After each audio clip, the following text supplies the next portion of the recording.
I I hate Halloween for many reasons. I have to answer the door every 10 minutes. I have to pretend like I'm excited to give bratty kids free candy. I have to stay inside because driving on a road filled with crazy running children gives me panic attacks. I plopped down in the chair by the window. Hordes of children in garish costumes ran down the sidewalk, shepherded by tired mothers. I sighed as a group of children crossed the street and started toward my house. The doorbell chimed, echoing inside the house. I heaved myself up, grabbed the bag of Milky Ways, and walked toward the door. Trick or treat! 5 kids stood on the doorstep.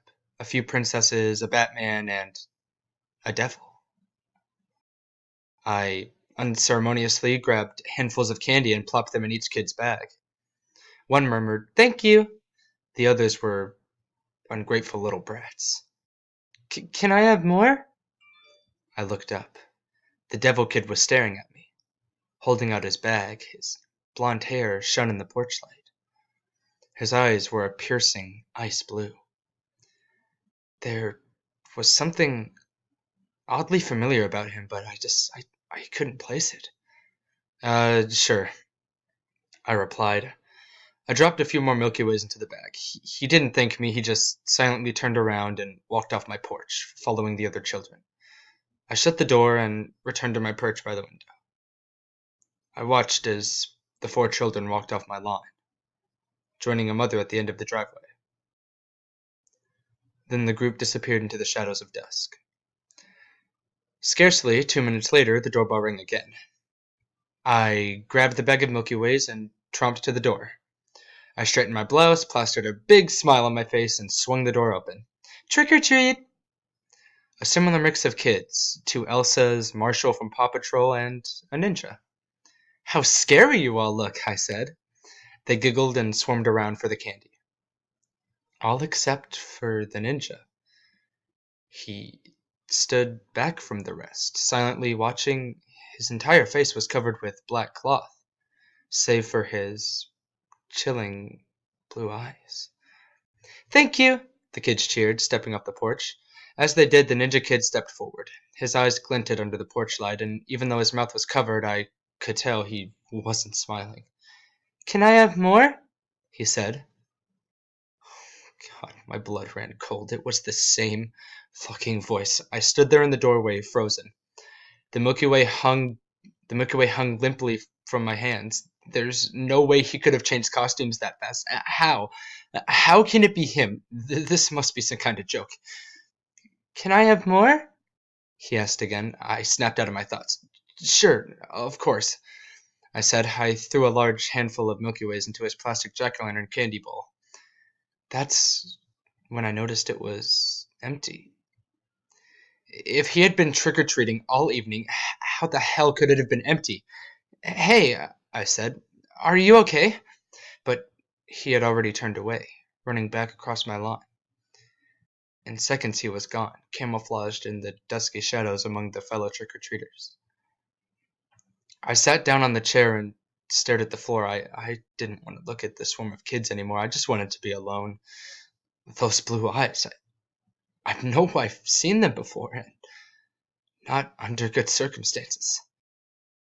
Whenever I'd seen them before, something bad or embarrassing must have happened at the same time. Seeing them again filled me with an inexplicable dread. I ran my fingers through my hair. Maybe he came to my house last year.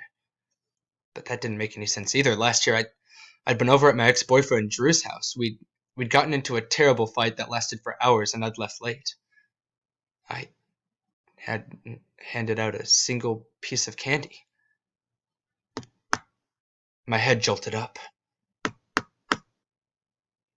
Through my own reflection in the glass, in the dark shadows of dusk, I could make out something. A pair of blue eyes. I jumped back with a terrified shriek, then I grabbed the cord and pulled the blinds, dropped with a clatter. Thump! Thump! His footsteps raced over the damp grass, fading into the night. Who the hell is he? I didn't have time to think about it. The doorbell rang. I didn't move. I didn't want to answer the door and see that kid again. The doorbell rang again. but I also couldn't listen to the doorbell ring for 10 minutes. I heaved myself off the chair, forced a smile, and swung it open. Trick or treat! My eyes my eyes glanced over trick-or-treaters nervously. A fairy with curly hair and an Incredibles boy with brown eyes. And an Incredibles boy with brown eyes. A little girl in a tutu. None of them were him. I breathed a sigh of relief. Here you go, I said with a grin. I was so relieved. I gave each of them about 10 Milky Ways. They squealed in delight and scampered back toward their parents. I slowly pushed the door closed. It squeaked against the hinges and then slammed shut. I returned to my chair and I glanced at my phone. 8:19 p.m. The din of children outside was finally fading. When I peeled back the blinds, the flow of little costume figures was heading toward the main road. Within 20 minutes, the noises faded to silence. I flipped through a book, checked my text, and got comfortable. But then the doorbell rang. I picked up the candy bag, which was now nearly empty. Only 4 fun-sized bars floated in the bottom. I hope it's not more than 4 kids. It wasn't. It was just one child. He was wearing some sort of werewolf costume. The outfit was black, tufts of fur haphazardly taped on his body. Only his head. On his head was a hideous mask. The plastic snout was contorted into a snarl revealing yellow teeth. Fake blood dripped from its mouth, caking the fur on his shoulders. Do you want some candy? I asked, my voice starting to waver. I glanced at the road. It was empty. All the kids were gone. A terrible dread sunk into my heart. My hand quivered at the doorknob. Can I have more? I slammed the door shut in his face. I clicked on the locks. I slammed the door shut in his face. I clicked the locks. I ran to the back door and locked it. I closed the windows, then I threw myself into the chair and sobbed. The costume was familiar, horribly familiar. The yellow, sightless eyes, the pointed plastic teeth, familiar and alien all at once. I wrapped my arms around my knees and sat there, motionless on the couch, listening to the silence. I jolted up. My heart throbbed in my chest. I whipped around, looking for the source of the noise. Hello, I called. It was coming from the living room.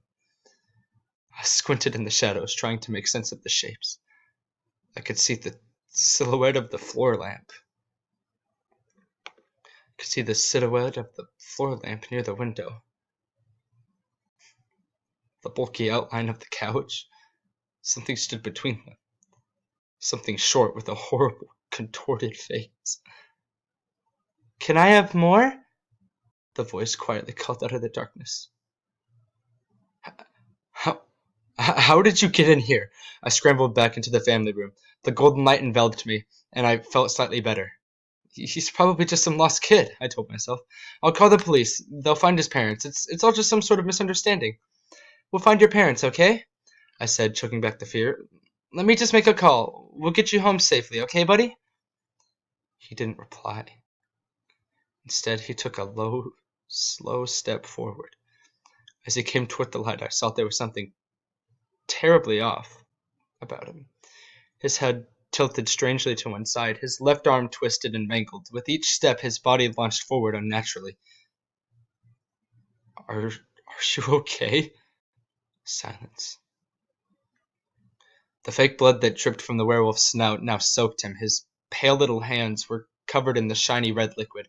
The black outfit glistened in the light. The fur was caked and matted. Can I have more? I backed into the family room. I fumbled for my phone. It was gone. I grabbed at anything I could, and my hands latched onto the nearly empty candy bag. Is this what you want? The child didn't reply. He just took a step forward. Here, you can have it. In my terrified state, I threw it at him. The bag bounced off his chest and landed at his feet. He didn't pick it up. Can I have more? I gave you more! He looked at me with those horribly familiar eyes. Then he stopped. He just stood a few feet in front of me, bloody hands hanging stiffly at his sides. I took a step back and hit the wall. I was concerned. Who are you? I yelled. My plan to stay calm and call the police was long gone. I descended into panic. Why would you leave me alone? The tiny black pupils fixed on me, and he spoke for the first time. He didn't ask me for more. Do you remember me? What are you talking about? Do you remember what you did to me? His high-pitched, lisping voice was muffled through the mask. Do you remember what you did to me 1 year ago? 1 year ago. 1 year ago on Halloween night. How could I forget? I was storming out of Drew's house, fuming, swearing I'd never see him again. The sound of my car door cut sharply through the night. The engine revved underneath me. The headlights blinked on in the darkness. I wasn't paying attention. I was thinking about the fight. I didn't even glance behind me before I backed out of the driveway.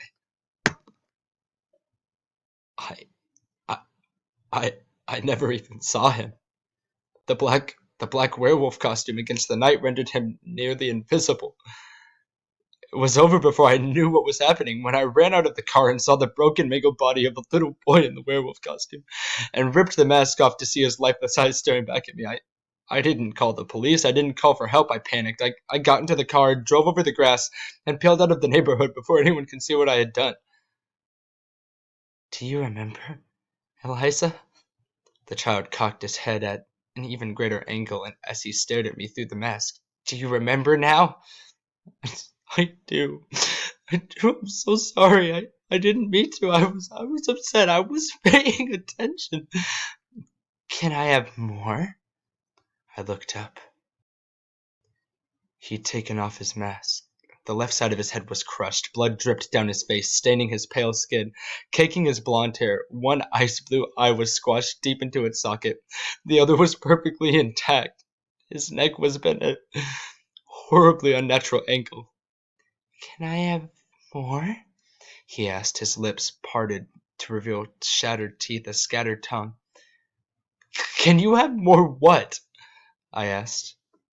Can I have more time? More time? More time alive? I wish I could give that to you. I wish I could give you life.